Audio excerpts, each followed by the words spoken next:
કર્યું? અભિવાદન. તો આજે આપણે અભિવાદન વિશે જ શીખીશું, બરાબર? જો આપણે જ્યારે કોઈ બે વ્યક્તિઓને મળીને ત્યારે આપણે તેને શું કરવાનું? અભિવાદન કરવાનું. શું કરવાનું? અભિવાદન. સરસ. જો હવે આપણે માણસમાં જ અભિવાદન હોય એવું નથી. હું તમને આમાં સરસ ચિત્ર આ બુકમાં બતાવીશ કે જેમાં પ્રાણીઓ અને પક્ષીઓ બધાય અભિવાદન કરતા હોય. જોઉં છે ને બધાને?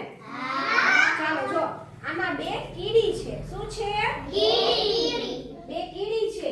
જ્યારે બે કીડીઓ મળે છે તેઓ પોતાની લાંબી મૂછોથી એકબીજાનું અભિવાદન કરે છે.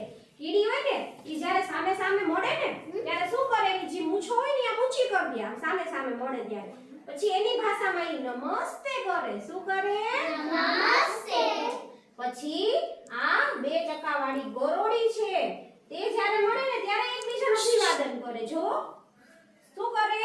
અભિવાદન. શું કરે? અભિવાદન. પછી બે લેમુર વાંદરા છે તે પણ જ્યારે મળે ને ત્યારે એ પણ અભિવાદન કરે. શું કરે? અભિવાદન. પછી બે હાથી છે.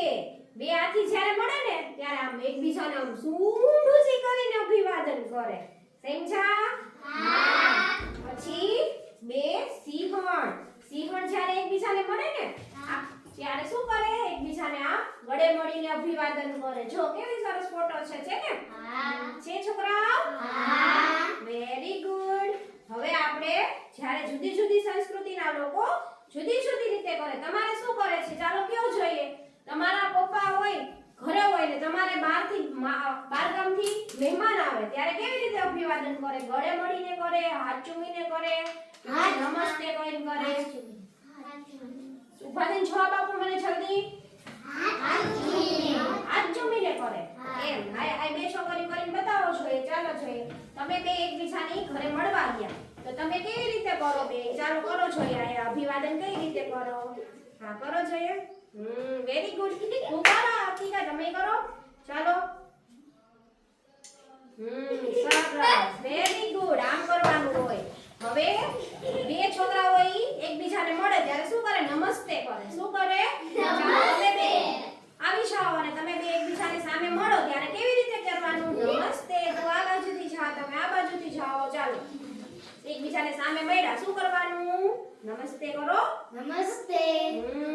અભિવાદન કર્યું. શું કર્યું? અભિવાદન. સરસ. હવે પાછા છે ઈ મુસબના અષ્ટલાન આવી જાય. તમે એકબીજાને ગળે મળવાનું. શું કરવાનું? જ્યારે આપણે ઈદ ને મુબારક કહીએ છીએ ત્યારે એકબીજાને ગળે મળીને કરી છીએ ને? ચાલો કરો જોઈએ બંને. કેવી રીતે અભિવાદન કરવાનું? હા. અરે વાહ. Very good. કેવું સરસ કર્યું. હવે તો આપણે 3 વખત કર્યું બરાબર? અલગ અલગ સંસ્કૃતિમાં અલગ અલગ કરે. જો આ બંને છે ઈ સંસ્કૃતિમાં એકબીજાને સામે મળે ને એટલે આમ ખાલી માથું નમાવે. શું કરે? માથું નમાવે. પછી હાથ જોડી પ્રણામ કરે. ઈ પણ એક અભિવાદન છે. પછી નાના જ્યારે બાળકને એના દાદી મળે તમે તમારા નાનીની ઘરે ત્યાં જાવ તો તમને આમ ભેટી અને ચુંબન કરે. શું કરે? ચૂંચી ભરે ને? હા નાના છોકરાઓને. પછી એકબીજાનું ઘણી સંસ્કૃતિમાં એકબીજાનું નાક ઘસે. આમ નાક ઘસે. કેમ કરે? નાક ઘસે. પછી સૈનિકો છે તે હાથ વડે સલામી આપે. એકબીજાને સામે મળે ને ત્યારે શું કરે? સલામી આપે. પછી ઘણા લોકો છે આમ હાથ ઊંચો કરીને ખુશી વ્યક્ત કરે. ઈ પણ એક અભિવાદન થયું. શું થયું? અભિવાદન. સરસ. તો તમને બધાને મજા આવી અભિવાદન જાણવાની? Very good. ચાલો જોઈએ હવે તમે બધા કરજો.